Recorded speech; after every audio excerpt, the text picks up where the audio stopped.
Hi.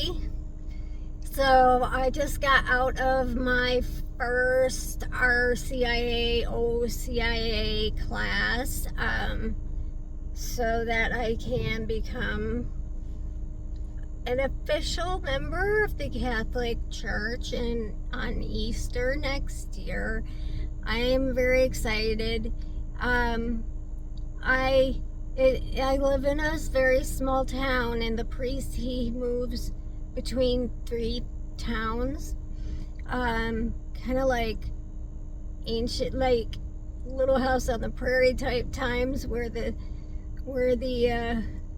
minister would travel, and you'd wait to get officially married until the minister came to your town, but or your area.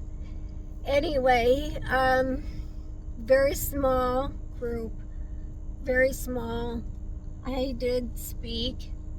I was torn between taking this to take notes. I always take notes on everything. This puppet cover, the cover was a puppet in that, and I didn't know whether to take that or this plain pink one with glitter. So I compromised and got the glitter one and put stickers, appropriate stickers on it to make it a little more fun. When I take notes, I don't really take notes to reread. It is when you take notes in like a lecture meeting or something, when you write it down, you have actually taken in the information with two different areas of your brain so that you're better able to regurgitate it or memorize it. So it's advisable to take notes so you don't have to really reread them. So we went on a topic of suffering, God's almighty, why do we have to suffer? And that topic, and I talked about how I used to live in everyday complete negativity. That's the life I was living until, say, 3 years ago. I never saw the positive. I only paid attention to the negative, and it was always, why me? Why does it always have to happen to me? Kind of attitude. And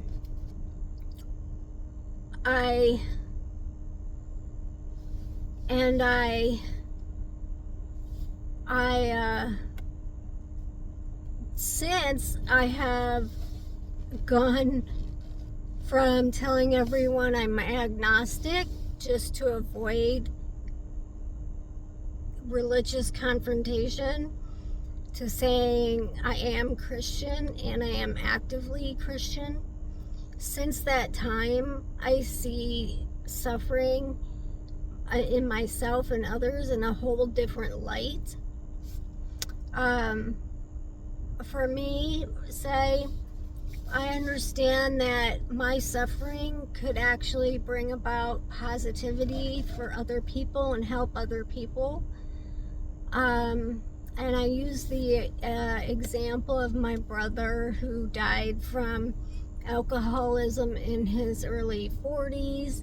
I'll put the link down below in that series. I did a whole series, and there's this one, I think it's the 4th out of the 5, because I start when he's a child, and so the building blocks of how he ended up where he did, dead in a parking lot. I was still negative until I shifted. Christianity helped me shift that to, I'm gonna make this YouTube series, and there's this one video in particular that like 46,000 views, And like all my other videos get crap views, if any at all. And there's this one that really seems to resonate with people. I get a lot of thank you making these series, or I'm right where he was and I'm trying so hard, and I can say things that might help them. And I really think I was able to take some bad out of my suffering and his suffering and help other people. I also understand that I may not be around when something I have suffered through benefits somebody else. I just have to trust God to use my suffering to help other people, which is why I started the bipolar disorder thing back like 15 years ago, because I had suffered quite a bit, and I was suffering when I started that channel, or this channel, because I'm going to post it on this channel too. But I felt like maybe I can help people. As I'm suffering, others are suffering the same thing. Maybe I can get on this YouTube and make videos and help people. Problem is I've been doing so well that I've run out of topics. Like I'm a little more shifted towards my autism diagnosis, and that's just because it's new. It's there. I didn't just get autism. It's always been there. We've always known there was something, and that is gonna wear off. I do have some things I want to talk about on my bipolar page lined up, but I wanted to talk about this. This can go on anywhere I post. I think that this was this priest, Father Tim, his first go around, because he seemed a little nervous to me, which made me feel better. And I also talked about how I tend to live in my head. I tend to live in the intellectual world, and I have to make a point to reach inside and get the spiritual person me out. I feel it. I can't express it, is what I'm saying.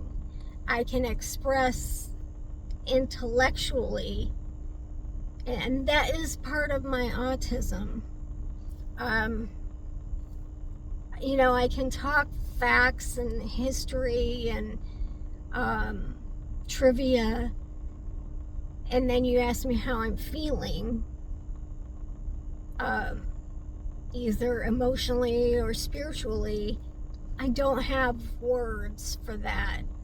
I hear other people saying things, but that's it. So it was nice. It was interesting, and I can't wait to go again next week. So and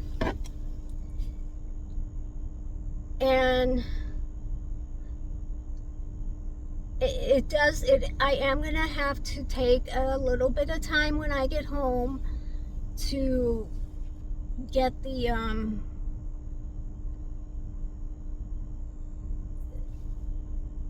jitteries, to get over the being around people.